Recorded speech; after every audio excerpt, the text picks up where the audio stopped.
বক্তব্য দিছো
যে জামাত প্রার্থী বলেছে তার নিজেরই তো অন্তর পরিষ্কার না।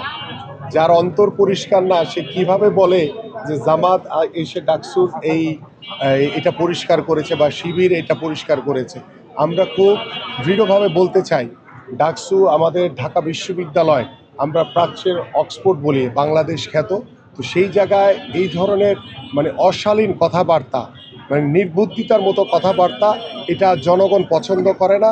আমার কাছে মনে হয় যে আমাদের জামাতের প্রার্থী যারা, তারা ক্ষমতার মোহে পড়ে তারা কাণ্ড জ্ঞানহীন মতো কথাবার্তা বলছে এবং তাদের এই কথাবার্তার লাগাম টানা উচিত। কারণ দেশের জনগণ আগামী 12ই ফেব্রুয়ারি ভোটের মাধ্যমেই তাদেরকে জবাব দিবে ইনশাআল্লাহ।